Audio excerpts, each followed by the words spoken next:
É um privilégio novamente estar com vocês e eu espero que nessa noite todos nós aqui saímos com algo novo no nosso coração, transformados e com algo novo para aplicar nas nossas vidas. Eu convido a igreja a abrir as suas Bíblias em Romanos capítulo 6. Nós vamos ler dos versículos 5 até o versículo 14. Novamente, Romanos 6, versículo 5 até o versículo 14. E eu vou abordar o tema, o Deus que liberta. Nosso Deus é um Deus sempre conosco, é um Deus que transforma os nossos corações, restaura a nossa fé, e é nele em que cremos e que confiamos que ele fará algo novo nas nossas vidas, amém? Vamos ler Romanos 6, 5 a 14, que diz o seguinte: porque se fomos unidos com ele na semelhança da sua morte, certamente o seremos também na semelhança da sua ressurreição, sabendo isto, que foi crucificado com ele o nosso velho homem, para que o corpo do pecado seja destruído, e não sirvamos o pecado como escravos, porquanto quem morreu está justificado do pecado. Ora, se já morremos com Cristo, cremos que também com ele viveremos, sabedores de que, havendo Cristo ressuscitado dentre os mortos, já não morre, a morte já não tem domínio sobre ele. Pois quanto a ter morrido, de uma vez para sempre morreu para o pecado, mas quanto a viver, vive para Deus. Versículo 11, assim também vós considerai-vos mortos para o pecado, mas vivos para Deus em Cristo Jesus. Não reine, portanto, o pecado em vosso corpo mortal, de maneira que obedeçais às suas paixões, nem ofereçais cada um os membros do seu corpo ao pecado, como instrumentos de iniquidade, mas oferecei-vos a Deus como ressurretos dentre os mortos, e os vossos membros a Deus como instrumentos de justiça. Para finalizar, o versículo 14: porque o pecado não terá domínio sobre vós, pois não estáis debaixo da lei, e sim da graça. Amém. Vamos curvar as nossas frontes e orar novamente. Então, Rei Deus Pai, a sua palavra foi lida, Pai, e o que pedimos é que o Senhor fale conosco, Pai. Fale através da sua palavra, que é verdadeira, Pai, que é a verdade absoluta. O nosso alvo, Pai, sempre ser mais semelhante a Cristo, Pai. Que olhamos para a cruz, Pai, e vemos não somente o sacrifício, a morte, mas também vemos, Pai, a cruz vazia, Pai, porque o Senhor Jesus Cristo ressuscitou dentre os mortos, Pai. E é essa confiança que apegamos nos dias de hoje, Pai. No santo nome do seu Filho amado Jesus, Pai, que eu oro, peço e agradeço. Amém. Novamente, igual falei no começo, vou abordar o tema, o Deus que liberta. E uma coisa bem interessante que eu acho, muitas vezes, eu acho que no meio reformado, talvez é uma pergunta que tem mais prevalência, não sei falar em português, tem mais revelância que fala? Beleza, tamo junto. Aí a pergunta é o seguinte, quando alguém faz a pergunta para você, o que te fez justificado em Jesus? Qual resposta entra na sua mente em primeiro lugar? Não precisa responder agora, mas pense consigo mesmo. Muitas vezes a resposta começa algo assim: eu sou justificado porque eu decidi um dia entregar a minha vida a Cristo. Ou eu decidi um dia parar de fazer o que eu fazia e seguir a Cristo. Eu decidi fazer isso, eu fiz aquilo. E não tem nada de errado necessariamente não você falar que você tomou essa decisão. Porque de fato, sem tomar essa decisão, não tem como você ser justificado entre Cristo.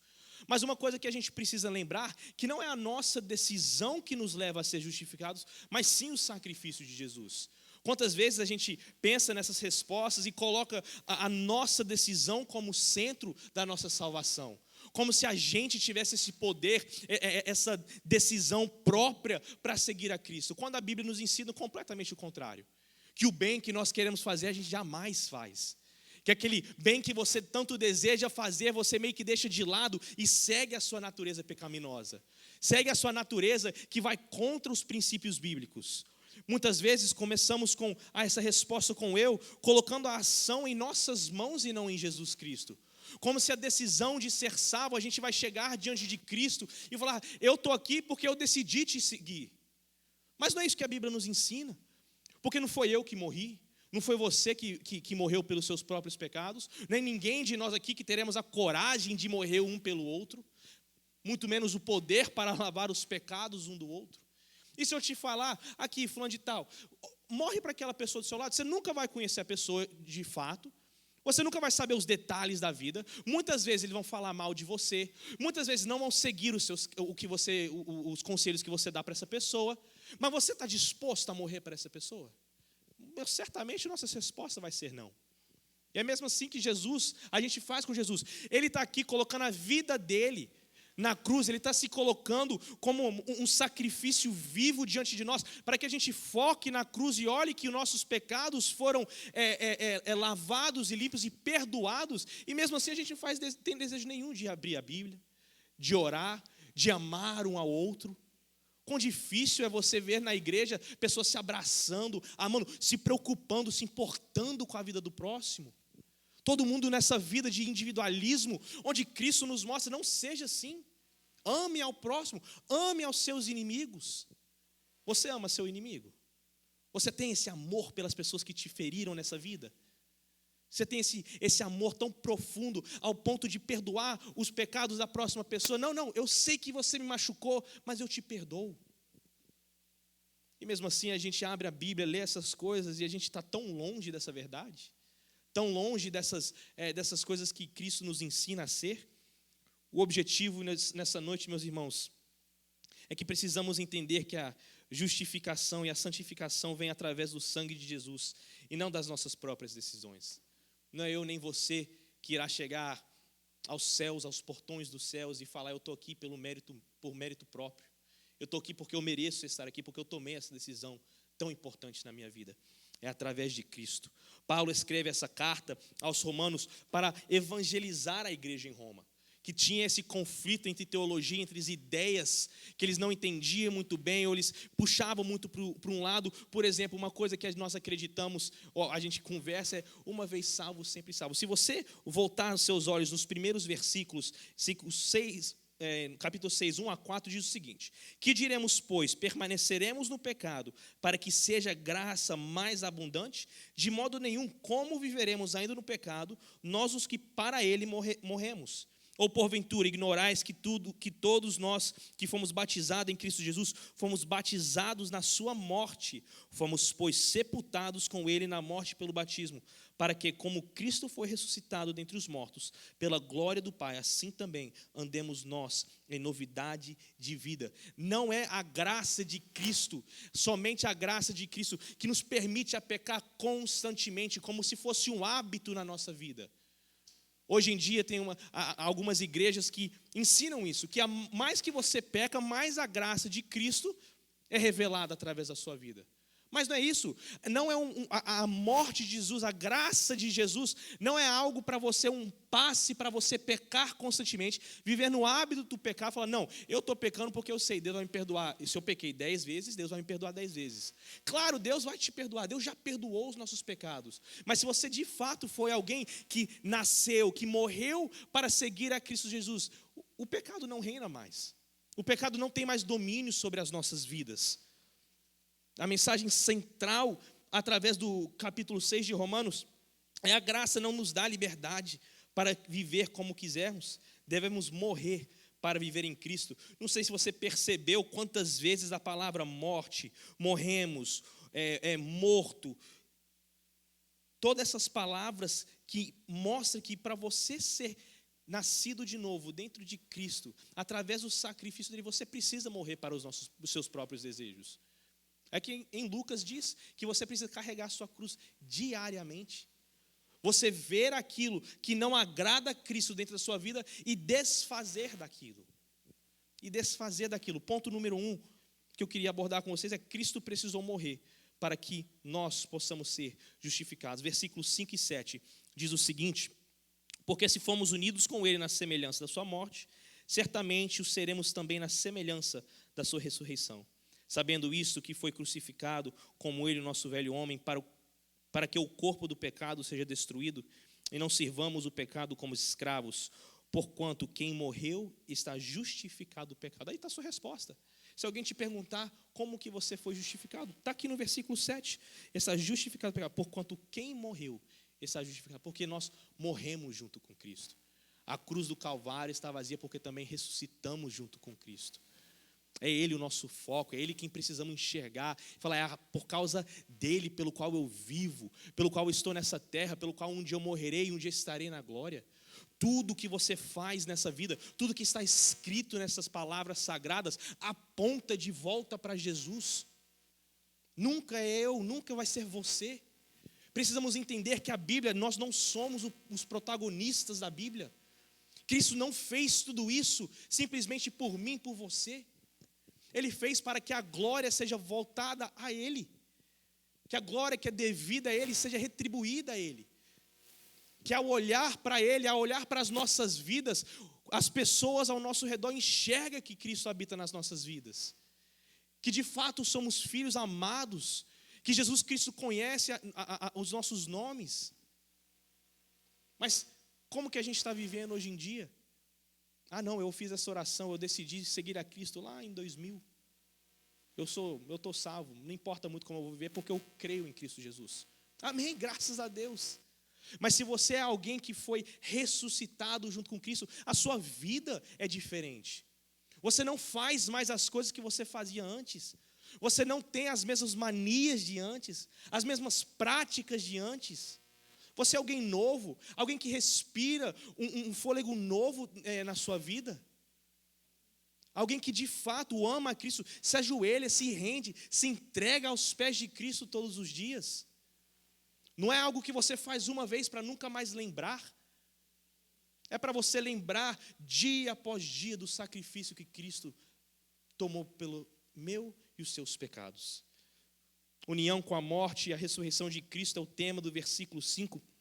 A morte e a ressurreição de Cristo são eventos indissociáveis e têm consequências eternas. Eu sou líder lá dos jovens em Boca Raton, e uma coisa que eu sempre falo para eles é que o meu foco com eles, o que eu gasto as minhas energias falando com eles é que depois disso tudo, tem algo a mais. Tem uma decisão que você precisa tomar hoje para que a vida continue ou no céu ou no inferno. Não tem meio termo. É ou você vai ir para o céu, assunto com Jesus, ou é o inferno. É duas realidades que nós enfrentamos. E o que fazemos hoje, as decisões que tomamos hoje, têm consequências eternas. A razão pelo qual eu falei que a morte e a ressurreição não tem como você se separar, é porque muitas pessoas separam. Cristo morreu. Eu entendo que Ele morreu. Mas é só isso. Porque se Ele ressuscitou de verdade, eu preciso seguir a Ele. Eu preciso entregar minha vida. Mas essa vida é cheia de regras. Essa vida é cheia de consequências que eu preciso deixar um monte de coisa que eu gosto de fazer. Uma coisa que eu sempre falo para os adolescentes é que se você colocar o mundo e a igreja na frente de alguém, o mundo vai ganhar sempre. Porque a nossa natureza pecaminosa é inclinada àquelas coisas. Ninguém peca pensando, não acredito que eu pequei, estou pecando aqui. Você peca, depois tem as consequências. Mas no ato, no dia a dia, você nem percebe. Ah, mas eu não peco, não faço nada, tanta coisa assim ruim. Mas a gente mente, a gente fofoca, a gente fala mal um do outro. A gente não prega a palavra de Cristo às pessoas que precisam. Tantas coisas que a gente faz no dia a dia. Não, eu não sou tão pecador assim. Examine-se. Olhe para o espelho, eu prometo que não vai demorar para você perceber, para nós percebemos que a gente tem vários erros nas nossas vidas que precisa endireitar. Contar um segredo meu. Eu e minha esposa, a gente estava deitado na cama um dia. E nessa semana, o pastor lá de Boca Raton falou o seguinte: eu desafio a cada membro dessa igreja a não falar de ninguém por uma semana. Você, de domingo, dia que você chegar em casa, até o domingo que vem, você não falar nada de ninguém. E se falar, é só elogio. Beleza. Chegamos em casa, jantamos, chegamos lá, deitar na cama, prestes a dormir.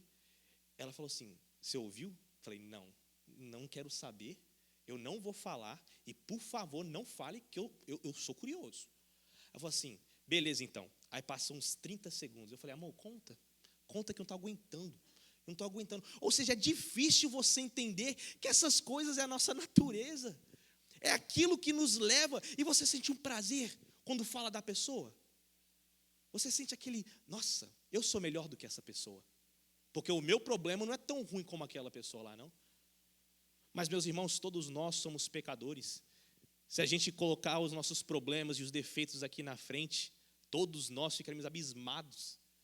Porque todos nós temos defeitos que somente em Cristo Jesus podem ser consertados. É Ele a razão de tudo pelo qual fazemos. Versículo 6, a destruição do velho homem, sabendo disto que foi crucificado com ele o nosso velho homem, para que o corpo do pecado seja destruído e não sirvamos o pecado como escravos. Meus irmãos, Cristo não apenas minimizou o pecado, mas ele destruiu o pecado. Se você é alguém que é ressuscitado com Cristo, o seu velho homem fica lá para trás. Você não age mais como aquela pessoa agiu no passado. Você é alguém regenerado, transformado pelo sangue de Cristo. A gente precisa viver essa verdade. A gente precisa olhar para Cristo e ajoelhar dia após dia, agradecendo pelo que Ele fez nas nossas vidas.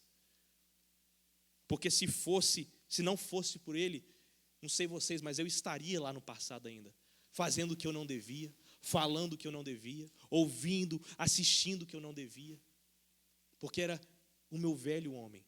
Mas graças a Deus, na cruz, Ele destruiu o velho homem. Devemos viver uma nova vida, onde o pecado não nos define mais. Efésios 4, 22 a 24, não precisa abrir, nos chama a abandonar a velha maneira de viver. Quando você pensa do seu passado, você sente um pouco de saudade ou você sente vergonha? Porque eu conheço gente que quando fala do passado, só falta voltar. Porque do jeito que você fala. Mas o velho homem, o passado nosso, precisa ser destruído com Cristo na cruz. Já foi destruído. Basta a gente entender e viver essa verdade. Olhar para Cristo com uma autoridade sobre as nossas vidas. Olhar para Jesus como regra da nossa vida, o manual da nossa vida. Viver como Ele viveu. É difícil? É. Mas a nossa recompensa não é por elogios humanos. A nossa recompensa está nos céus. A nossa recompensa é estar com Ele, meus irmãos. E um dia todos nós aqui, pela decisão que tomamos de seguir a Cristo de uma maneira verdadeira, estaremos na glória junto um com o outro, cantando Santo, Santo és o Cordeiro que vive. Se isso não te traz uma esperança, algo que mexe com o seu coração, uma alegria profunda, examine a sua vida. Porque, meus irmãos, não tem outra esperança, outra alegria nessa vida, se não for a morte e a ressurreição de Cristo. O tempo são mau, o amor tem se esfriado, as pessoas não importam mais uma com outra. É somente Jesus. Jesus não promete uma vida fácil. Ao contrário, Ele fala que as perseguições, as sofrências, os momentos de turbulência existirão. Mas é a maneira em que agimos diante dessas coisas, das profundas tristezas, dos momentos altos das nossas vidas, sempre com foco em Cristo Jesus. Thomas Watson diz o seguinte: Deus não nos justifica porque somos dignos, mas ao nos justificar, nos torna dignos. Versículos 7, 8 e 9 diz o seguinte: porquanto quem morreu está justificado o pecado. Ora, se já morremos com Cristo, cremos que também o quê? Com Ele viveremos, sabedores de que, havendo Cristo ressuscitado dentre os mortos, já não morre, a morte já não tem domínio sobre ele. Pois quanto a ter morrido, de uma vez para sempre morreu para o pecado, mas quanto a viver, vive para Deus. Versículo 8 diz o que eu quero destacar: com Ele viveremos. Essa vida em qual vivamos, meus irmãos, não é uma vida só. Nós temos alguém, você pode, não, eu estou sozinho, nessa vida você não está. O Espírito Santo de Deus consola aqueles corações que estão vazios, que estão tristes, que estão abandonados. Basta você preencher esse vazio com a palavra de Deus, com o que Ele tem para nós. Se você fazer pelos seus próprios caminhos, seus próprios meios, esse vazio permanecerá. Não temos a capacidade de preencher com nada material, nada de uma maneira humana, esse vazio que temos no coração.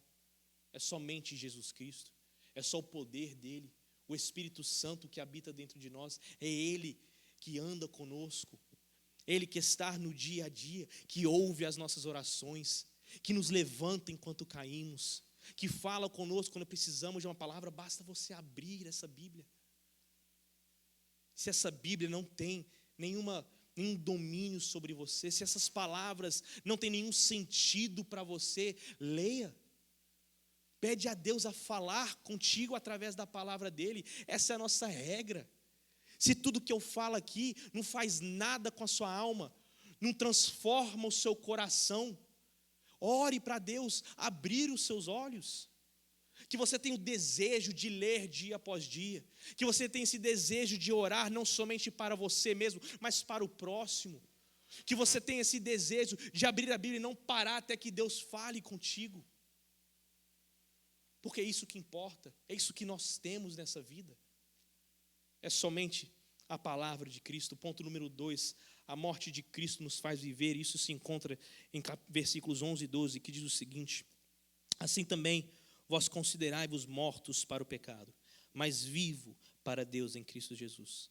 Não reine, portanto, o pecado em vosso corpo mortal, de maneira que obedeçais às suas paixões. Nesses 2 versículos podemos entender que a nossa identidade, meus irmãos, agora está em Cristo e não mais em nossos pecados. Esse é a mais gloriosa verdade pelo qual Cristo morreu, que não é o pecado mais que nos define. Quando a gente chegar nos céus, onde não haverá mais pecado, nem morte, nem choro, nem dor, nem nada, foi por causa de Cristo, foi somente por causa dele. A nossa identidade não está nos nossos pecados, mas em Cristo Jesus. Em versículo 12, não deixe o pecado reinar. Não reine, portanto, o pecado em vosso corpo mortal, de maneira que obedeceis às suas paixões. A Bíblia nos ensina a fugir da aparência do mal. Não tem como você brincar com o pecado, porque você vai cair. Não tem como você ver até onde você pode ir no precipício, olhar para baixo e não cair, que você vai cair. Não ache que você é mais forte do que os pecados, das tentações, perdão. Não ache que você tem o poder em si mesmo de falar não a tudo que vem ao seu redor. Não pense por um minuto que você tem o poder de falar não a todas as tentações que chegarão à sua porta. Porque nós todos caímos, dia após dia. Mas é a morte de Cristo que nos define hoje, não os nossos pecados. Não importa quantas vezes nós caímos, Cristo morreu. E essa verdade nos deixa a levantar e seguir em frente. Você olha para trás e lembrar dos seus pecados, uma coisa que eu sempre falo é graças a Deus, eu lembro de como eu era antes, porque eu nunca mais quero voltar para onde eu estava. Porque se você for comparar a vida que eu vivia para a vida que eu vivo hoje, não que eu sou perfeito, muito longe disso, não que eu não tenho pecados, muito longe disso, mas não tem comparação, porque o meu coração foi transformado, não porque eu tomei uma decisão, mas porque Cristo me resgatou. E essa verdade, meus irmãos, precisa ser a verdade que todos nós vivamos dia após dia, lembrando que Cristo morreu. Isso tem consequências. Quais são as consequências? Os nossos pecados foram lavados por Ele. Os nossos pecados não têm mais domínio sobre as nossas vidas. D.L. Moody tem uma história bem interessante ao falar de que o pecado não mais pode reinar, que nós precisamos viver para Deus. A nossa identidade é uma identidade nova. Ele conta uma história sobre uma escrava, que lá em 1867, se eu não me engano, quando os escravos foram libertos, o mestre desse escravo chegou até ela e falou: você está livre, pode ir. Ele falou assim: não, eu não vou, é isso que eu conheço. Eu nasci aqui, eu não conheço mais nada. É só isso que eu conheço, eu nasci aqui, eu vivi aqui, eu trabalhei aqui, eu dormi aqui. Tudo que eu nasci, tudo que eu vivi se encontra aqui. Mas ele: não, você está liberta, pode ir, vá, pode ir. Não, eu vou ficar aqui. Eu vou ficar aqui. Assim somos nós. Nós somos limpos e lavados pelo sangue de Cristo, mas sempre permanecemos no mesmo lugar. Não, mas não tem como Deus me perdoar dessa vez. Eu errei muito. O que eu fiz foi muito feio. Eu machuquei, eu feri essa pessoa. Mas ao você lembrar, meus irmãos, que o sangue foi derramado pelos nossos pecados, que nós temos uma nova identidade, ao ouvir as palavras de Cristo, levanta-te e ande novamente. É isso que nós precisamos fazer. Entender que a nossa identidade não está mais nos nossos pecados, mas sim na morte de Cristo. Ponto número 3, para finalizar. A santidade é o que nos leva a viver verdadeiramente livres, que se encontra nos últimos 2 versículos, 13 e 14, que diz o seguinte: nem ofereçais cada um os membros do seu corpo ao pecado, como instrumentos de iniquidade, mas oferecei-vos a Deus como ressurretos dentre os mortos, e os vossos membros a Deus como instrumentos de justiça. Porque o pecado não terá domínio sobre vós, pois não estáis debaixo da lei, e sim da graça. 2 princípios breves que eu quero falar nesses últimos 2 versículos. Primeiro, não apresentar o vosso corpo ao pecado. O que isso significa? Fugir, como eu falei, da aparência do mal. Se você é um cristão, há lugares que você não deveria frequentar. Há pessoas que você não deveria ter amizades. Há lugares que você não deveria estar. Fuja desses lugares. Se você é alguém novo, com uma identidade nova em Cristo Jesus, viva dessa maneira. Se você fazia isso no seu na sua velha, como o velho homem, faz algo novo. Seja uma pessoa nova em Cristo Jesus. Seja alguém que entende essas verdades. Mas como eu disse, não somente entende, mas viva essas verdades. Não apresentar o corpo ao pecado e apresentar-se a Deus como instrumento de justiça. Apresentar-se a Deus dia após dia, pedindo perdão pelos vossos pecados, pedindo que Deus te use para alcançar outras vidas, entendendo que a gente não é perfeito, mas debaixo de Cristo nós temos tudo o que precisamos, temos o perdão dele, temos a graça e a misericórdia que se renova a cada manhã. Por que não vivamos assim? Levantados, caminhando em frente. As tempestades virão, claro. As dificuldades virão 100%.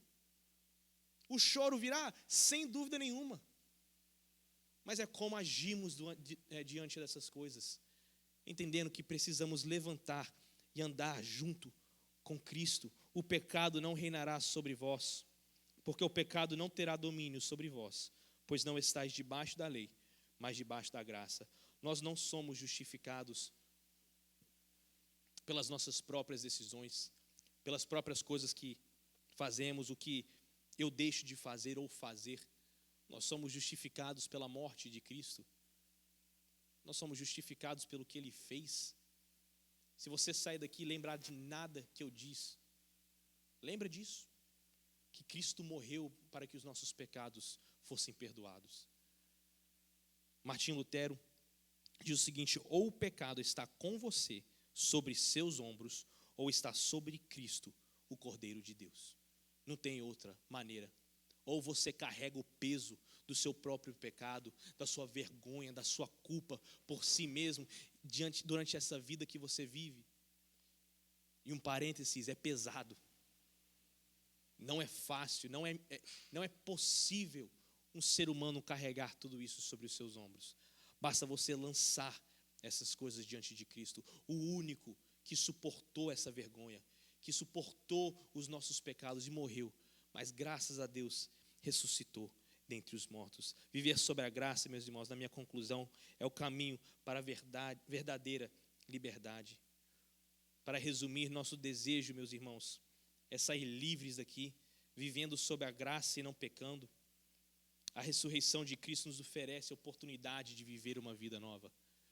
A ressurreição de Cristo nos permite a viver essa vida deixando o nosso velho homem, deixando que Cristo destruir o nosso velho homem, para que vivamos de uma maneira verdadeira diante dele. Apresentem-se, meus irmãos, diante de Cristo, diante de Deus, para que Ele possa transformar a sua vida e ser o centro da sua vida. Sempre há tempo para um novo começo.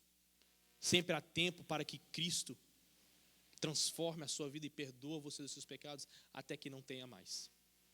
Porque quando as trombetas soarem e Cristo voltar, aí o tempo se findou. E não tem mais como. Não tem mais como você pedir perdão pelos seus pecados, porque essa decisão precisa ser tomada hoje. O meu desejo é sair daqui. O meu desejo é que vocês saiam e pensem sobre isso. Será que eu não somente entendo, mas eu vivo essa verdade? Se entregando, colocando diante de Cristo os seus pecados. Não vive essa vida tentando fazer de tudo para que você carregue por conta própria esses pecados, porque não somos capazes de fazer isso. E para finalizar, queria ler um versículo e falar uma citação que se encontra em Gálatas 2:20. Logo, já não sou eu quem vive, mas Cristo que vive em mim. E esse viver que agora tenho na carne, vivo pela fé no Filho de Deus, que me amou e a si mesmo se entregou por mim. Charles Spurgeon diz o seguinte: você é salvo, agora busque a ser como seu Salvador. Amém? Curve sua fronte nesse momento e vamos orar. Eterno Rei Deus Pai, nós colocamos a nossa vida novamente diante de Ti, Pai. Colocamos os nossos desejos, aquilo que temos para pedir perdão, Pai, diante de Ti. É a mais pura verdade, Pai, que precisamos do Senhor nas nossas vidas. É a mais pura verdade, Pai, que precisamos que o Senhor toque nos nossos corações para que sejamos transformados pelo Seu sangue, Pai. Nos perdoe, Pai, porque nós vivemos essa vida de uma maneira que não agrada o coração do Senhor todos os dias. O que precisamos, Pai, é entender essa verdade, que o Senhor morreu por nós, mas o Senhor também vive, Pai. E é com a sua ressurreição, Pai, é com a sua morte, Pai, que temos a certeza, Pai, que um dia estaremos com o Senhor na glória. Que um dia estaremos, Pai, com o Senhor cantando: Santo és o Cordeiro que morreu por mim, que olhou para mim e não viu os meus pecados, mas morreu por eles. Deus nos perdoe, Pai, porque somos falhos e incompletos, Pai. Mas graças a Deus, Pai, através do Seu Filho amado Jesus, temos um acesso livre ao Pai. Deus, que ao sair daqui, temos essa certeza, Pai, que somos salvos diante de Ti, Pai. Em nome de Jesus, Pai, que eu oro, peço e agradeço. Amém. Vamos colocar em pé para cantar novamente essa música.